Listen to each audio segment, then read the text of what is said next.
We are very excited to be joined by today's guest, pitcher in the Toronto Blue Jays organization, finishing his season with the Double-A New Hampshire Fisher Cats, Ryan Boyer. Welcome to the walk-off, buddy. Thanks so much for taking the time.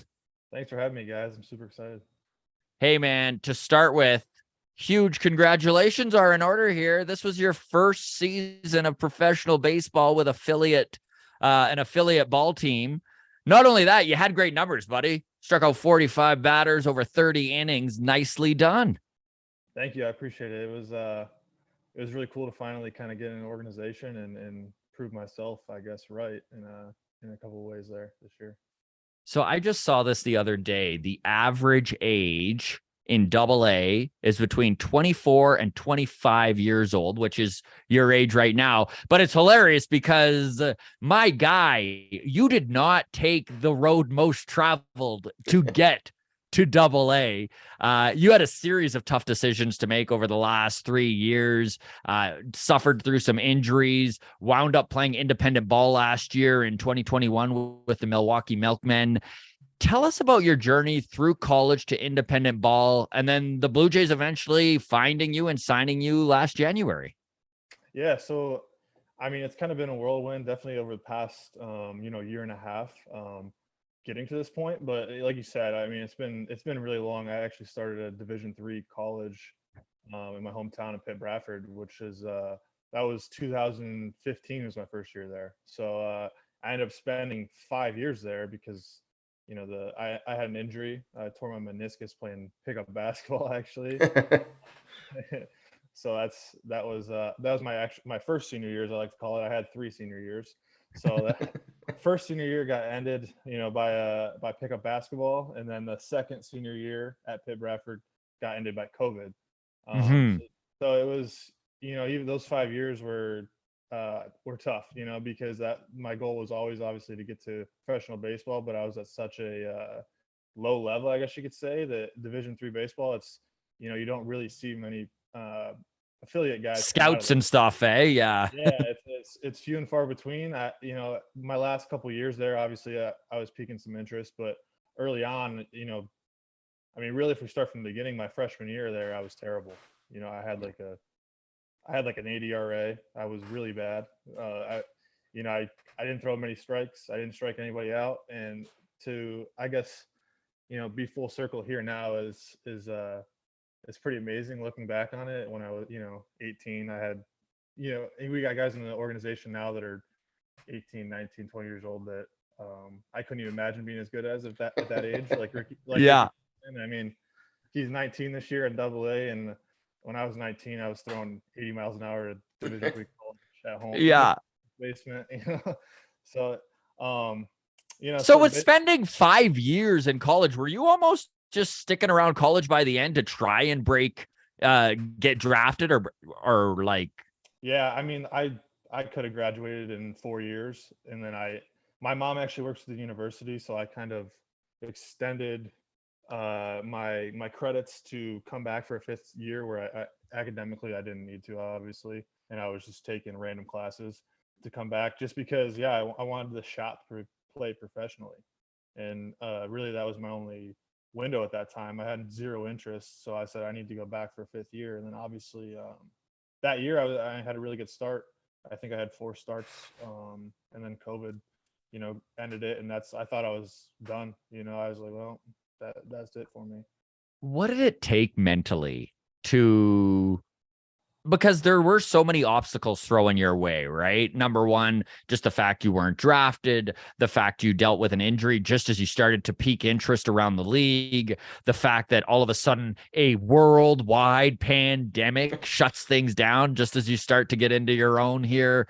Uh, what was that like? I know it's funny because we talked, he's in the Mets bullpen now, but we've talked with Taylor Sacedo, who kind of had a similar trajectory where, by the time he was about 27, he was truly like, I think I'm going to quit, and then wound up not. And now, he's playing in the big leagues. What does it take to I guess my question for you, Ryan, is how often did you think about quitting and what stopped you? Yeah, I think it's just always this inner confidence that somehow I was going to make it. Like I didn't know how or why or when it was going to happen. I was just like, it's always in my head. I'm gonna play professional baseball. Like it's just gonna happen. I don't know how I'm gonna do it, and I just I guess it was just kind of I always march forward with that. Like I can't if I stop, I'm not gonna do it. So I just got to keep. I got to put one foot in front of the other and just keep going until somehow it happens. And I guess that's really how I did it. I was just consistent with what I did day in and day out. And COVID was a really tough time. As soon as we got shut down, I mean, there was 2 or 3, 4 months where I really thought my career was done, and I wasn't really doing anything. I was sitting around, being super lazy, kind of soaking in myself a little bit, and um, and then I realized I was going to get that year back, which was huge for me. That they gave me another year eligibility, and that's when I was like, okay, I'm grad transferring. I'm going Division 1, and What led you into independent ball? Like in 2021, what was it that made you be like, you know what, maybe this is a route worth exploring?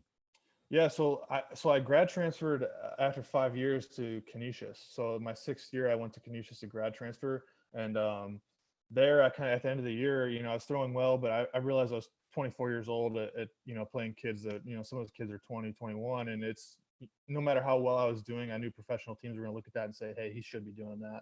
He's still at Yeah. mid-major Division 1. He's 3 years older than a lot of guys, or 2 years older. So I knew that I was probably not going to get drafted with it only being 20 rounds. So actually, the indie ball coach I was playing for, the manager, was Anthony Barone, and he was old contact of mine where I had played for him in summer ball for 2 years. So when I was in college, I think it was the summer of 2017, the summer of 2018, I had played for him. He ended up calling me up right at the end of the season. He was the manager of the Milwaukee Milkmen and said, "Hey, are you interested in coming out and pitching for us?" And I said, "Absolutely. Like if I continue my career, I've been following them and known that they had been putting guys into affiliate ball. So I was as soon as he offered, I was like, I'm going there as soon as my collegiate season ended, and that's what I did." And then the Blue Jays finding you and scouting you, was this an act of your manager there? Was this something that the Milkmen kind of pride themselves on and brought you up to, let's say, a Blue Jays scout, or did the scouting system in Toronto find you? Yeah, so it's a good question. I mean, I don't know the total answer to that, to be honest. I know that the Milkmen do a really good job of promoting their guys for sure to scouts. Um, so he'd always tell me, "Hey, I got this team checking in on you. I got this team checking in." And the way the indie ball season works is kind of like there's the early stage of it, where a lot of guys are getting signed because teams, spring training rolls around beginning of the year for affiliate ball, and guys They are got to getting fill out those rosters, right? yeah, Yeah. exactly. So that's kind of like the window if you want to get signed at indie ball, and then there's the after season window. So I was too late getting into indie ball where was still in college when the beginning of the season happened, and then I got there for the middle to the end, and at that point nobody was getting signed. So I kind of knew, okay, this is going to be an off season thing for me. And the actual story of getting signed is kind of funny. Our pitching coordinator Corey Popham, he actually just found me on Twitter. He DM'd me. Yeah, he it was no it was This I was is why actually you keep your DMs open. This is how we managed to get you on here. yeah, exactly. So I never put out any video or anything on Twitter. I guess he had found, like, they kind of have internal databases they'll search the web or whatever through baseball reference, stuff like that, just compiling stats. And he said my numbers kind of piqued his interest, and he just randomly DM'd me in November and was like, "Hey, you got any video?" And I was like, "Yeah, I'll send some over." And I didn't have any at the time. Yeah, I actually called my brother, my little brother, and I was like, "Hey, there was some video throughout the season, but I didn't have it clipped together." And I was like, "Hey, can you put this together? I got to send this to an org." And he was in the middle of something. He dropped everything and helped me out, made that video in like an hour, and I sent it over to Corey. And this was late November of last year, and then I didn't hear anything for 2 months. So I was kind of sitting there like, all right, it's probably not going to happen. He's not interested or whatever. And then he randomly messaged me again in January and was like, "Hey, do you have a second to hop on a phone call?" And that was when I was like, "Oh my God, it's gonna happen! Like I can't believe this is gonna happen. Like it's finally gonna, I'm finally gonna sign with somebody." And Yeah.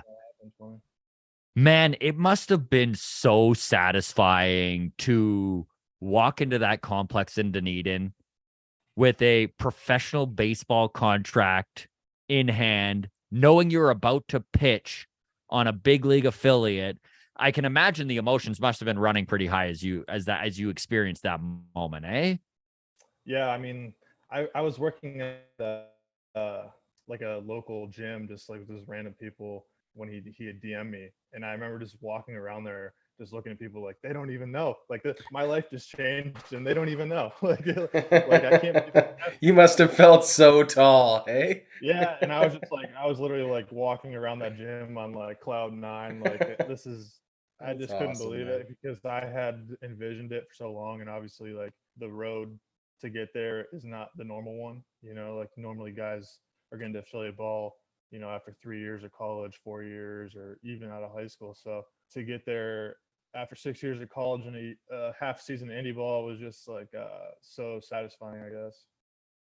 So you start your career in low A with Dunedin, and after I think it was a 6 1/3 innings pitched, you got the call up to high A in Vancouver. Had you been to Canada before this call up? What was your experience in a Canadian's jersey like? No, I hadn't been to Canada. I didn't even have a passport. I had to get one right before I went up. And the Canadians in Vancouver was, I mean, that was the best experience I've had in baseball. It was amazing. That city's amazing. The fans there are amazing. This everything about that league is super fun. It was just I've never had more fun, you know, playing in front of those crowds than that. It was amazing. I know we just talked with former teammate, probably teammate again next year, Zach Britton, catcher, right? And he always when he talked about Vancouver, he was like, it was the moment he felt like he arrived, right? Because Nat Bailey Stadium's beautiful and they attract 5 to 7,000 fans, and you actually are playing in front of people, and there's just like an atmosphere there that really felt like he had arrived. That's pretty much what you're saying, eh? Oh, definitely. Like, yeah, yeah. I mean, those Friday through Sunday games are amazing. Like, they're all sold out. Even the weekday games, you know, they're packed. But the Friday through Sunday are super special there, and definitely, you feel like you know you're finally a professional baseball player there. You know, in the Florida State League, it's tough because you're playing these games, and you know that's just you're not getting a big draw. You're getting a couple hundred people maybe at the max. So transitioning from that to you know, playing at the Nat on Saturday night with 7,000 people is pretty fun. That Florida State League, is it all about development? Like, is that one of the big differences too? Did you find like I'm just really curious in that low A what the goals are of the organization for players? Like when you started with Dunedin, did they have a checklist of things they wanted to see from you? I'm sure they did. I don't know. You know, it was never really shared with me. I'm sure they wanted me to like check a couple boxes before they sent me to high A, but I mean that was really more for them, I guess.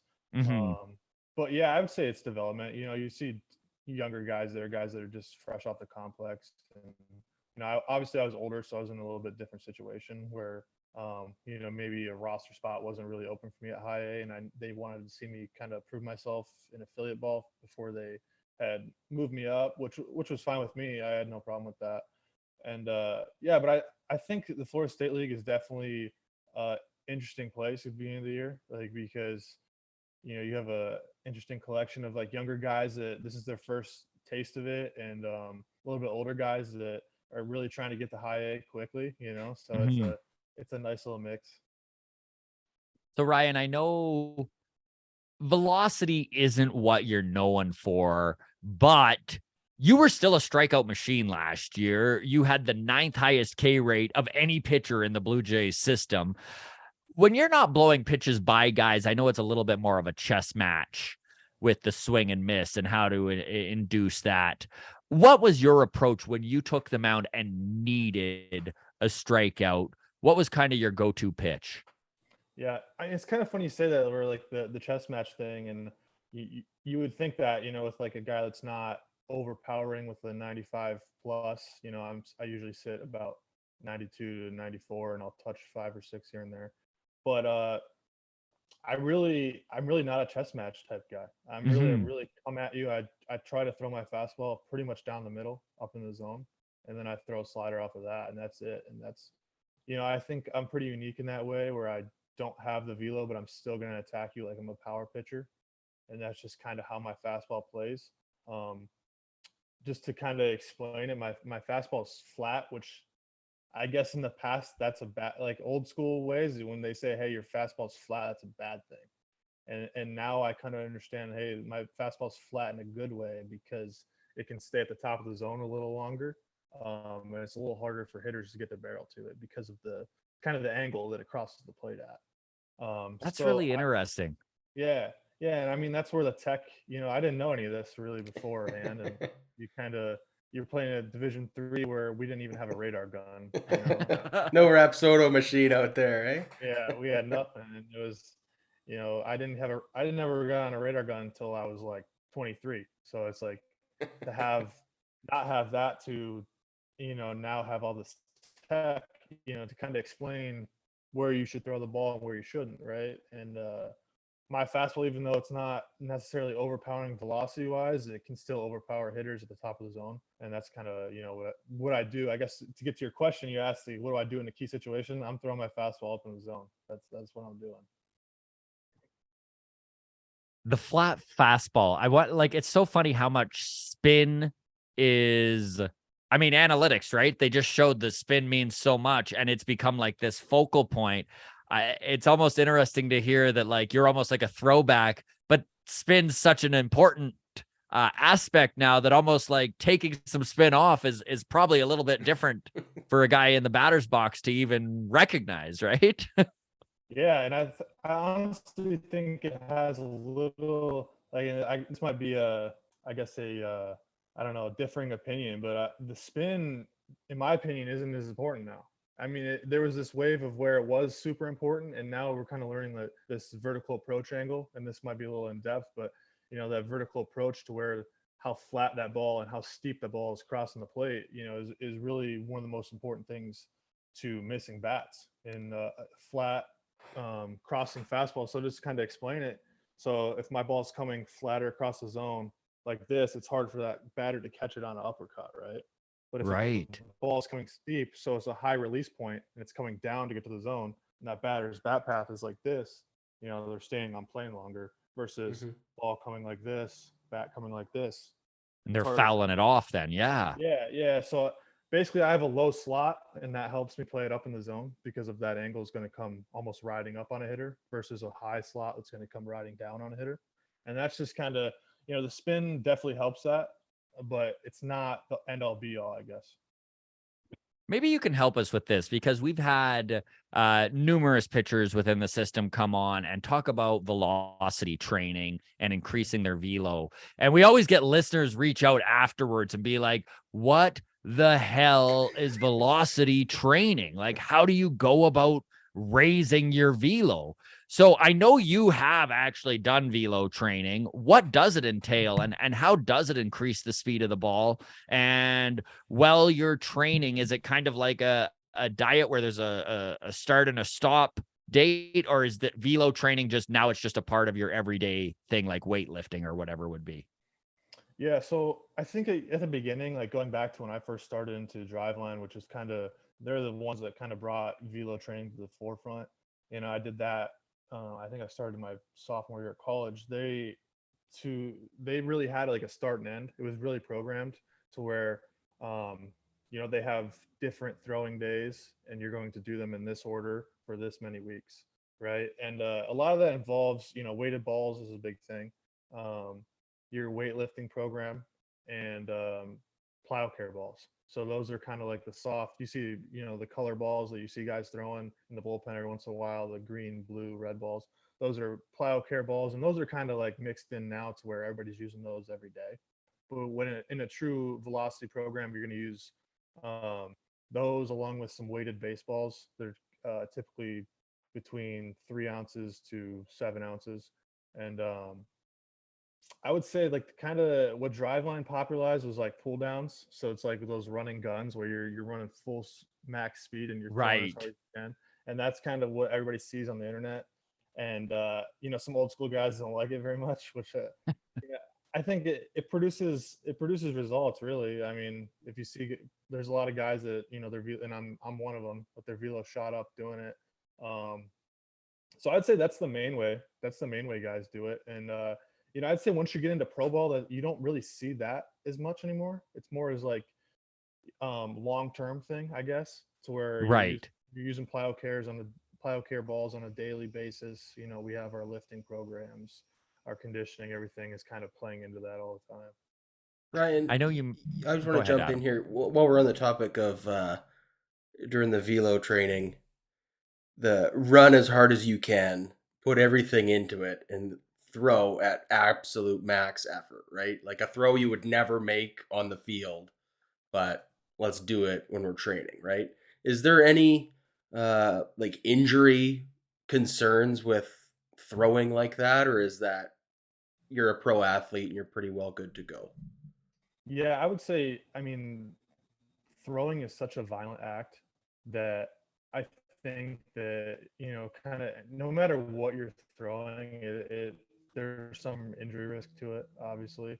Um, but I think with weighted balls, kind of the thing is you see football players and quarterbacks, you don't ever hear of a quarterback really tearing their UCL. There's here and there. I know Josh Allen's got an issue now, but that was really because guy cranked on it, Contact, yeah. getting sacked. And then, yeah, and then I think Ben Roethlisberger a couple of years ago might have tore his, but it's pretty rare. And, that's basically a form of a weighted ball if you think about it. I mean, Yeah. they're throwing a bigger weighted ball. That's a form. So it puts different stresses on your arm, and really when you overload your arm, 5 ounces is the baseball weight, and that's a weighted ball too. If you think, if you put it Yeah. into that context. Yeah. So I think anytime you throw one of these balls, there's some risk to it, definitely, but I don't know that it's substantial more than throwing a 5 ounce, if that makes sense. All right. When you look back, and I know you mentioned it, your first year of college, you were throwing just over 80 miles an hour. Did you ever envision yourself getting to a point where you were throwing 95? Well, I think at that point I just really wanted to throw 90. I don't know if I was envisioning 95. 90 was kind of like the big thing. If I could hit 90, that would celebrate that. And then when I did, then I was thinking, okay, I gotta get to 95 now. And but it is it is crazy to look back because I know at that time, even throwing 88 was like a kind of a pipe dream. So to be at the point where I can touch 95 is pretty cool. Man, even throwing 90, like that's such a milestone. That's something that, you just get to tell your kids about when you're coaching little league, in a few years, right? Like you're like, yeah, I used to throw 90 when I was younger. Like Yeah, that's definitely. I mean, that's so cool. it's something like when you're growing up in baseball, like 90 is kind of like the gold standard. Like when you get into Mhm. high school, like, oh, does this guy throw 90? So like to Yeah. get to that is really So, my dude, you finally made it to pro ball. You get to Vancouver, where you're playing in beautiful Nat Bailey Stadium. You're playing in front of crowds. You're pitching really well. Frick, man, your whip was under one while you were a Canadian, which is incredible as a reliever. Did you see your call up to Double A coming? How did they let you know you were going to New Hampshire? Yeah, so that's another good story here. So to answer the first question, I kind of was playing the game where I was trying to anticipate when it was going to happen. And obviously you kind of see it coming in a way because you see, okay, I know we had two guys get promoted right before I did, and from the bullpen, which was Jimmy Burnett and Thomas Rui, and I kind of expected those two to be the first two to get moved, and and then at that point I was like, oh, maybe I'm next. If there is another guy, it could be me, and that happened for like a month. So at a certain point I was like, I got to stop thinking about this because you can drive yourself crazy, thinking about it. So I just kind of shut that down. And to answer the next question, we're coming back from the All-Star break, and we had like 3 days off, I think it was. So I think we trying to get the timeline right. I think we came back on a Thursday. We had a game in Spokane, which is about an 8-hour bus ride, and we're in the middle of this ride, like 4 hours into it, in some random city in Washington, where we stopped to eat. And we got off the bus, and Brent LaValle, the manager there, calls me over. He's like, "Hey, come here," and I'm like, I knew exactly as soon as he said, "Hey, come here," I'm like, you got to be kidding me, because we're 4 You're like, I've hours been into this. pitching way too well. I'm not getting cut right now. I was like, this is. I was like, they're this right now, and he comes over. He's like, "Hey, you just got promoted to AA." I'm like, "Oh man, you couldn't have flew me out of Vancouver.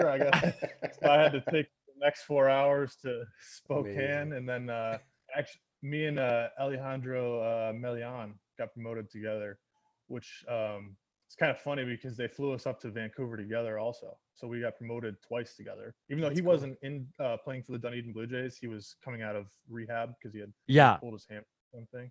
So they sent us up there together, and then we went to AA together, and we actually missed our flight from Spokane. We had to get up at like 4 a.m. and go to the airport. We missed the flight, so then they had to fly us to LA, and then we flew LA to Boston, and then met the team up in New Hampshire. So it was a long Just a trip. It was nice, like, simple 4-plane ride, just like a bus. Yeah. it was interesting. Um, out of, out of curiosity, my guy, who are some of the guys in the system that help you make the transition to pro ball? Because I'm sure there were a few like coaches or teammates that just stood out to you that just made it that much easier to start your pro ball career. Yeah, well, I would really have to go back to indie ball, to be honest, because I played with so many guys that had already played affiliate ball. Pretty much Mhm. everybody on that roster in Milwaukee, I would say, I think we had 26 guys, and like 22 of them had prior affiliate experience, and we had 3 guys that had big league time. So like that was amazing for me, to be honest, because it transitioned me so well. They taught me the ropes of like, hey, this is how it's going to be when you get to affiliate ball. And really, I mean, and our pitching coach is a former big leaguer, Dan Runzel. He pitched for the Giants for a couple of years, and those guys really helped me a lot because I had no idea, the pro routine. You come from college where you're used to doing things a certain way to the pro ball lifestyle, and it's a lot different. So having those guys to my disposal was really helpful. What is the biggest difference between independent baseball and affiliate ball? Because I think there's a misconception about independent ball that maybe it's a pretty big step down, and it really isn't, is it? Not at all. I mean, the American Association, especially. I mean, it depends what league. I would say Of that course. there's several, probably 3 to 4 leagues at the top of indie ball where they're just as competitive as double A. I would say high A, somewhere in there. Where like it's older guys. I played with a couple guys that were 30 years old and super experienced that had played many years of AAA. Like I Right. said, years of big, several guys that played a year plus in the bigs. So the competition wise, it's just as tough for sure. Um, I would say the biggest difference is the dynamic of the entire organization, right? So we have 4 to 5 affiliates, and we have so many guys that throws a kind of a wrench in the dynamic a little bit. To whereas indie ball, Mhm. you're only dealing with 25 to 30 teammates, and it's very strange. Like you get to we get to the complex in Dunedin, and there's 100 guys, and that whole dynamic is kind of interesting, I guess. I would say that's probably the biggest difference for me. I know you brought it up even with the radar gun and that sort of thing. How much more prevalent is analytics in affiliate ball in comparison to independent ball? Yeah, I guess that's a big difference too. We really didn't have much tracking tech or anything like that. So you mentioned Rapsodo or TrackMan. We didn't really use much of that. I think just like budget wise, it's kind of unrealistic sometimes at indie ball, but um, it's definitely a lot more prevalent. When I got to Dunedin, they're laying out certain statistics they want you to hit, and where your stuff's going to play. They're always analyzing that. Whereas indie ball, it's kind of like they just want to win in indie ball. Like they're Mhm. not really worried about development. It's, can we win this season? Can we win the championship this year? Whereas you get to low Which A is a with totally Dunedin Blue different Jays. mindset, I'm guessing, eh? Yeah, I mean, you're not an affiliate ball. You're obviously, if you want to win the game, any game you're playing and you want to win the game, but really development is at the forefront until you get to, the big leagues. Even AAA, there, I'm sure that that's still a development stage somewhat. Obviously, the org is going to want us to win games, and that's part of learning. I think is learning how to win, but at the end of the day, they want us to be the best baseball player we could possibly be to get to the bigs, and yeah, it's definitely a big difference. Ryan, was this your first experience with a pitch clock, or do they have pitch clocks in college and independent ball, or was this your first time dealing with it? This is my first time. I had never dealt with it before. They didn't have it in college or indie ball when I was there.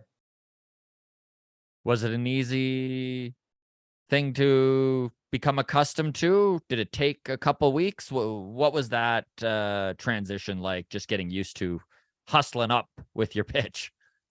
Yeah, it was a little weird at first. I think you're like really conscious of it the first couple appearances to where like I was almost obsessed with it, like just staring, like come set and I'd look right at it and stare at it, and I'm like not very focused on the batter because I only got 6 seconds, and it kind of is kind of in your head a little bit. And I think I got I never had the time run out on me, but there was like this rule where if you step off, it counts as a disengagement and it's like an automatic ball if there's nobody on base. So I had a situation where I came set in the 3-2 count with nobody on. And my interpretation of the rule at the time was you had 2 disengagements to where you could step off and it resets the clock. But apparently with nobody on base, that wasn't the rule. So I came set with 3-2. I had like 4 seconds left, and I'm like, okay, I just want to reset for this pitch. So I step off. The umpire comes out. He's like, no, that's ball 4. That's a walk. And I lost my mind. I was like, there's no way. And I argued with the guy right on the field. Yeah, I was like, there's no way.